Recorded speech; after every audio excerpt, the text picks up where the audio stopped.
사랑하는 성도 여러분, 안녕하세요. 말씀 묵상을 인도하는 김영선 목사입니다. 어떤 밤에 도둑이 들었다가 주인에게 들켰습니다. 그런데 잘못했다고 빌어야 하는데 오히려 더욱이 화를 내면서 이렇게 배고프고 힘들어서 도둑질까지 하는데 도와줘야 되는 거 아닙니까? 이렇게 큰 소리를 칠 때 적반하장도 유분수지 이런 말을 씁니다. 그런데 오늘 본문에서 그것도 하나님의 선민이라고 자처하던 이스라엘에게 이런 어처구니가 없는 태도를 보게 됩니다. 오늘 본문의 말씀을 한번 살펴보겠습니다. 예레미야 44장 11절에서 19절까지의 말씀입니다. 그러므로 나 만군의 주 이스라엘의 하나님이 말한다. 내가 너희에게 재앙을 내리기로 작정하였다. 내가 유다 백성을 모두 멸종시키겠다. 유다에서 살아남은 사람 가운데서 이집트 땅에 가서 머물기로 작정한 자들을 내가 없애버리겠다. 그들은 모두 이집트 땅에서 멸망할 것이다. 전쟁과 기근으로 망할 것이다. 가장 낮은 사람부터 가장 높은 사람에 이르기까지 모두 죽을 것이다. 그들은 전쟁과 기근으로 죽을 것이며 원망과 놀라움과 저주와 조소의 대상이 될 것이다.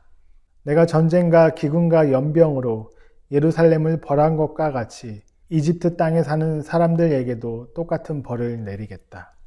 유다에서 살아남은 사람들 가운데서 이집트 땅에 머물려고 들어간 자들 가운데는 살아남거나 죽음을 모면할 사람이 하나도 없을 것이다. 그들이 돌아가서 살기를 갈망하는 유다 땅으로는 돌아갈 사람이 아무도 없을 것이다. 그렇다. 몇 명의 피난민들을 제외하고는 아무도 돌아가지 못할 것이다. 자기 아내들이 다른 신들에게 제물을 살라 바친다는 것을 아는 모든 남편들과 그곳에 서 있던 모든 여인들, 곧 하 이집트와 상 이집트에 사는 온 백성의 큰 무리가 예레미야에게 항의하였다. 당신이 주님의 이름으로 우리에게 무슨 말을 하든지 간에 우리는 당신의 말을 듣지 않겠소. 우리는 우리의 입으로 맹세한 대로 할 것이요. 우리와 우리 조상과 우리 왕들과 우리 고관들이 유다 성읍들과 예루살렘 거리에서 하던 대로 우리도 하늘 여신에게 제물을 살라 바치고 그에게 술 제물을 바치겠소. 하늘 여신을 섬길 때에는 우리에게 먹을 양식이 풍족하였고 우리가 잘 살았으며 재앙을 만나지도 않았는데 우리가 하늘 여신에게 제물을 살라 바치는 일을 그치고 그에게 술 제물 바치는 일을 그친 뒤로부터는 우리에게 모든 것이 부족하게 되었고 우리는 전쟁과 기근으로 죽게 되었어. 여인들도 이렇게 말하였다. 우리가 하늘 여신에게 제물을 살라 바치고 그에게 술 제물을 바칠 때에 우리가 남편들도 모르는 그것을 했겠습니까? 그리고 그 여신의 모습대로 빵을 만들어 바치며 술 제물을 바칠 때 우리가 남편들도 모르게 그것을 했겠습니까? 오늘의 본문은 애굽 땅으로 가지 말라고 신신당부하신 하나님의 말씀을 거역한 애굽에 이미 가버린 이스라엘 백성들에게 하신 말씀입니다. 그들의 생각과 또 판단으로 느부갓네살이 가나안 땅으로 다시 쳐들어와서 자신들을 토벌할 것으로 생각했었습니다. 그러므로 그 두려움을 피하여 가장 안전한 땅, 그들 생각에는 애굽으로 들어가서 사는 것이 좋겠다고 그렇게 여긴 것이죠. 하지만 애굽에 가지 않는 것이 하나님의 뜻이었습니다. 비록 밖에 바벨론이 기다리고 있다고 해도 그곳에 머무르는 것이 하나님의 명령이었습니다. 그들의 마음에는 하나님이 지켜주시지 않겠느냐라고 하는 이런 믿음이 없었던 것입니다. 그리하여 하나님께서는 애굽으로 도망간 그 백성들에게 재앙을 내리시기로 작정하셨습니다. 13절에 보시면 내가 전쟁과 기근과 연병으로 예루살렘을 벌한 것과 같이 이집트 땅에 사는 사람들에게도 똑같은 벌을 내리겠다. 이스라엘은 계속해서 경고만 받다 보니 마음이 둔해진 것 같습니다. 말만 하고 실제로 때리지는 않으시네? 이러면서 한 걸음 한 걸음 계속 하나님이 원하지 않는 다른 길로 걸어가고 있었습니다. 여러분, 하나님이 모르고 또 가만히 계시는 것일까요? 아닙니다. 적극적으로 참고 계시는 것이었습니다. 군인들이 경계를 설 때 누군가 나타나면 움직이지 말고 신원을 확인해 달라고 합니다. 그런데도 움직이면 아주 강력하게 또 말로 경고를 합니다. 그래도 말을 듣지 않으면 이제 경고 사격을 합니다.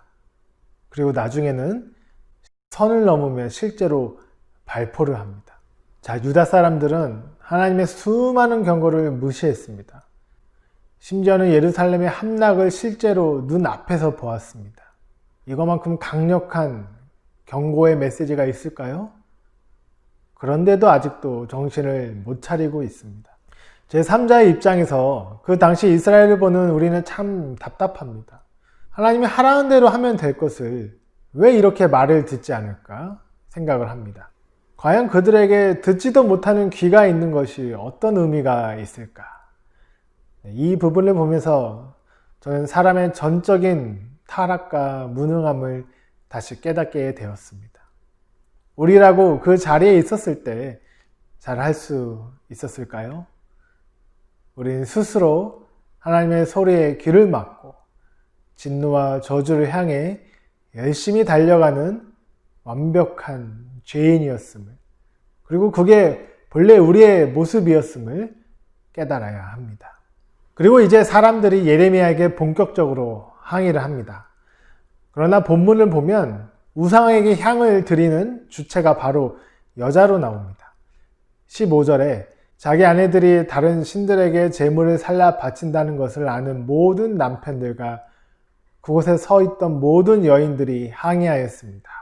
왜 하나님께서는 이방과의 결혼을 금지하셨냐?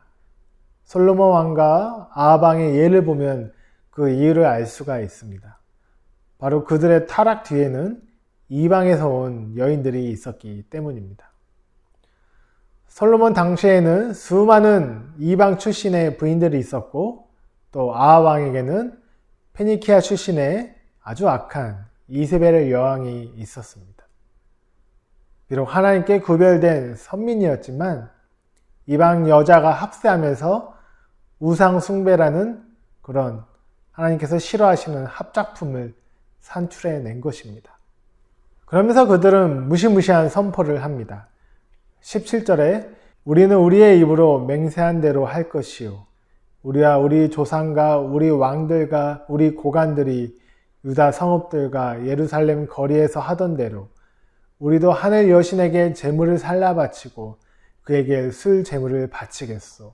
하늘 여신을 섬길 때에는 우리에게 먹을 양식이 풍족하였고 우리가 잘 살았으며 재앙을 만나지도 않았는데.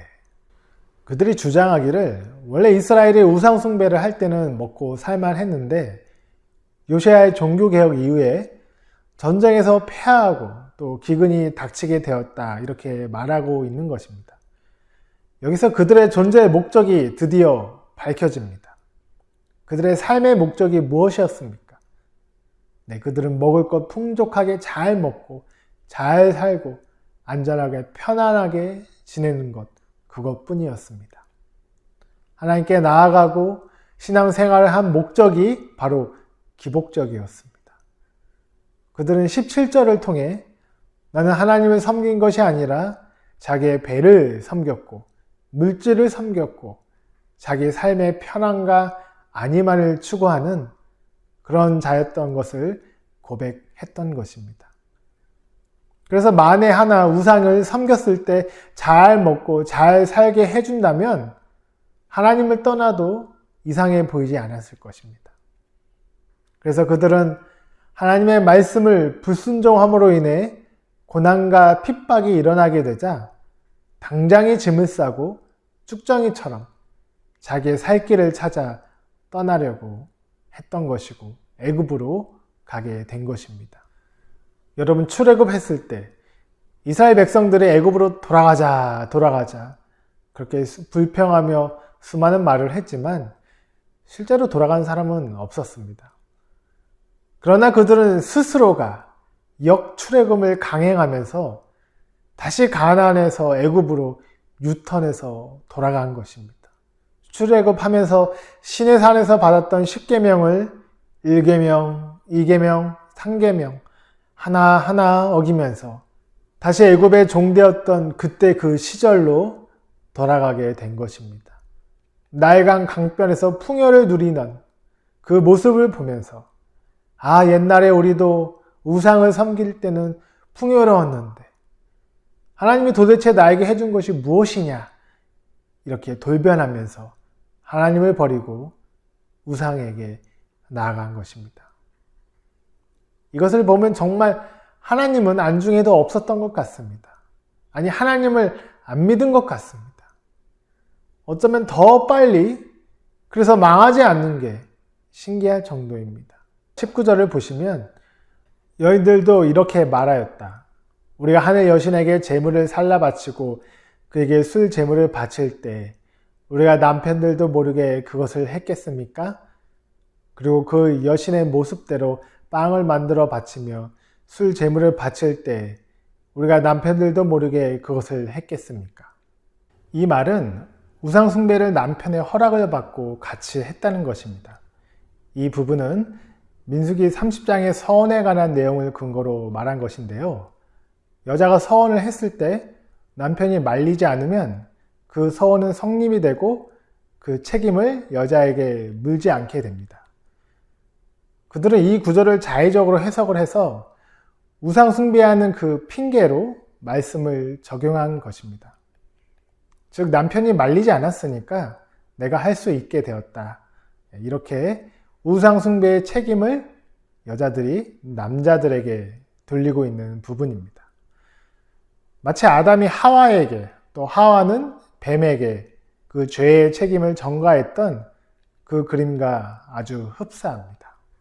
이렇게 하나님에게 매를 들고 대드는 듯한 이스라엘의 적발하장과 같은 이 태도는 하나님을 정말 무시하는 처사이고 그리고 하나님의 이름을 망령되이 일컫게 되는 것이었습니다. 하나님은 모든 것을 다 알고 또 참고 계셨습니다. 그러나 그 결과는 물을 거듯 뻔하죠. 오늘 본문이 우리에게 말씀하고 또 성령께서 우리에게 하시는 음성이 분명히 있을 것입니다. 귀가 있는 자는 성령이 하시는 말씀에 또 감동에 회개하고 돌이키고 다시 주님 앞에 바로 서고 우리의 잘못을 고치고 하나님께 서는 우리가 됐으면 좋겠습니다. 기도하겠습니다. 하나님의 수많은 경고에도 불구하고 예루살렘에 남지 않고 더 안전하다고 여기는 애굽으로 가게 되었습니다. 하나님은 그들의 불순종이 바로 우리의 불순종이고 하나님의 말씀을 철저히 거역하는 모습이 바로 우리의 본성임을 고백합니다. 그러나 하나님 아버지, 우리 가운데 새 마음과 새 힘을 허락하여 주셔서 하나님의 말씀을 온전히 따르고 그곳에서 다시 유턴하여 주님께 순종하며 주님께 나아가는 우리가 될 수 있도록 주님 도와주시옵소서. 오늘도 살아가는 우리의 하루하루의 삶이 주님께 더 가까이 가고 주님께 더 온전히 순종하는 복된 하루가 되도록 인도하여 주시옵소서. 감사하며 예수님의 이름으로 기도드렸습니다. 아멘.